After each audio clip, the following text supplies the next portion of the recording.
গড়িয়া স্টেশনের পাশে 40 বছরের C5 বাস স্ট্যান্ড উধাও, মেলার নামে দখল, অভিযোগ সুজন চক্রবর্তীর। নিত্যযাত্রীদের চরম দুর্ভোগ। গড়িয়া স্টেশন সংলগ্ন ঐতিহাসিক C5 বাস স্ট্যান্ডে হঠাৎই উধাও।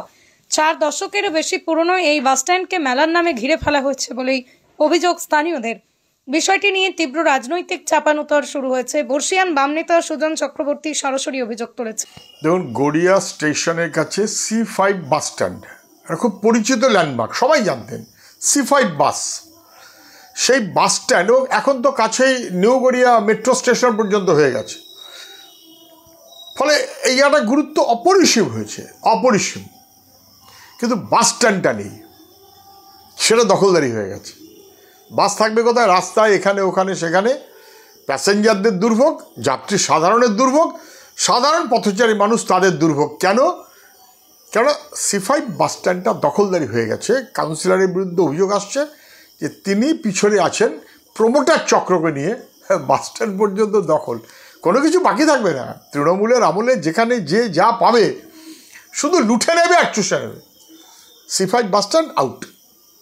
মানুষের কি বিপদ হবে, ওদের কি এসে যায়? শাসক দলের মদতে প্রমোটরিং চক্র এই জায়গার দখল নিয়েছে, ফলে সাধারণ মানুষের অত্যন্ত পরিচিত এই ল্যান্ডমার্ক আজ কার্যত অচল।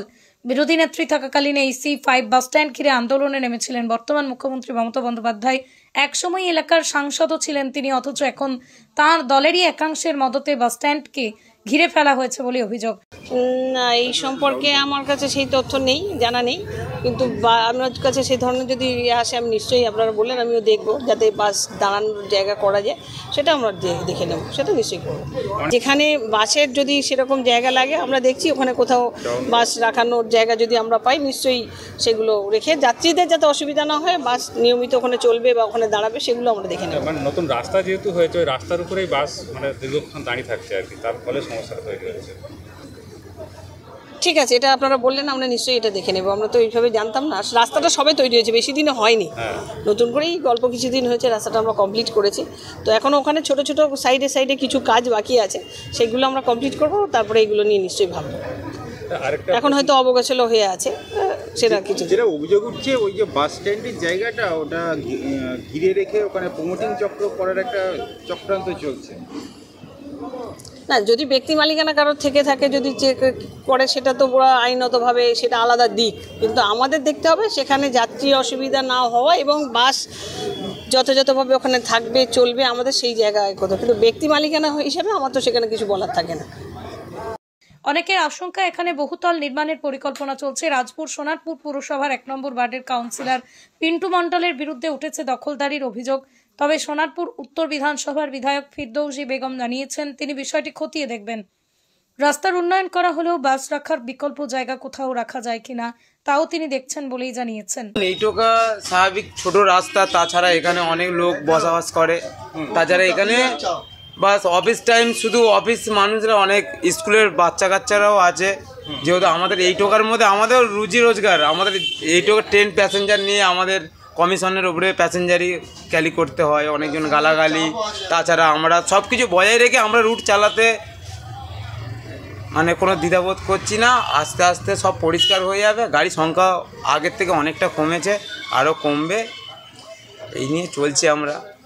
আগে কি গাড়ির সংখ্যা অনেক বেশি ছিল? এটা অনেক বেশি ছিল, ধরে নিন না 200খানা গাড়ি ছিল, তার থেকে এখন 50-60টা চলছে। আচ্ছা, এইভাবে বাকি 150টা গাড়ি তাহলে ওরা চলে গেছে। অনেক গাড়ি চলে গেছে, অনেক গাড়ি এখান থেকে তুলে নিয়েছে মালিকরা। কি কারণে? এই স্ট্যান্ডে ঝামেলা, পাবলিকের সাথে ঝামেলা, এই অটো স্ট্যান্ডে এখানে অটো কর্মীরা আছে, এদের সাথে ঝামেলা। স্ট্যান্ডটা তো আপনাদেরই বাসের জন্যই ছিল, হঠাৎ বন্ধ করলো কেন? না, এটা বাসের স্ট্যান্ড কি জানি না, আমরা যেটুকা জানা নেই। তবে যেটুকা শোনা গল্প, এটা কারোর কোনো জায়গা ছিল আগে রাখতে দিচ্ছিল, এখন এই মুহূর্তে রাখতে দিচ্ছে না। এটা জাস্ট আমাদের শোনা গল্প, আমাদের ঠিক জানা নেই। নাম কি আপনার? আমার নাম গোপীনাথ সর্দার। এদিকে রাতারাতি বাস স্ট্যান্ড বন্ধ হয়ে দুর্ভোগে পড়েছেন নিত্যযাত্রী বাস চালকরা। 200টিরও বেশি বাস স্ট্যান্ড থেকে ছাড়তো, সেখানে 50-এ নেমে এসেছে। সরকারি বাস পরিষেবা হাওড়া, বিবাদীবাগ, পাইকপাড়া, কলকাতা স্টেশন সব রুটেই বাস পাওয়া যেত, এখন তা মারাত্মকভাবে প্রভাবিত। বাস চালক অরূপ চন্দ্র জানান, বাস স্ট্যান্ড না থাকায় প্রতিদিন যাত্রীদের গালাগাল শুনতে হচ্ছে। চালক গোপীনাথ সর্দার আশঙ্কা করছেন পরিস্থিতি আরও খারাপ হবে, বাস কমে যাবে। যাত্রী তপন নস্কর বলেন, বাস ধরতেই হিমশিম খেতে হচ্ছে। এলাকাবাসীর দাবি, অবিলম্বে সমস্যার সমাধানে প্রশাসনকে এগিয়ে আসতে হবে। অসুবিধা বলতে ধরুন অনেক সময় বাস আসছে রাস্তা থেকে ধরে নিতে হচ্ছে, এইরকমই কন্ডিশন হচ্ছে, বুঝলেন। সব বাস এখানে থাকতে পারছে না, সকাল সকাল বেরিয়ে যাচ্ছে, কিছু বাস রাস্তা থেকে ধরে নিতে হচ্ছে এইরকম, আবার ওইখান থেকে ঘুরে আবার বেরিয়ে যাচ্ছে এইরকম। বাস সংখ্যাও তো কমেছে কিছুটা হলেও। ওটা তো সঠিক বলতে পারবো না আমি, কারণ আমি তো ধরুন সপ্তাহে আমি 5 দিন গেলাম, 5 দিনের মধ্যে দেখা যাচ্ছে আরও 2 দিন ওই দিক থেকে গেলাম, 3 দিন এই দিক থেকে গেলাম এইরকম। আগে যখন বাস স্ট্যান্ড এই মাঠটা ব্যবহার হতো তখন কি মানে সুবিধা? হ্যাঁ, বাস অ্যাভেলেবেল ছিল, মানে এখন কিছুটা হলেও একটু বেলার দিকে আসলে কিছুটা সমস্যায় পড়তে হয়।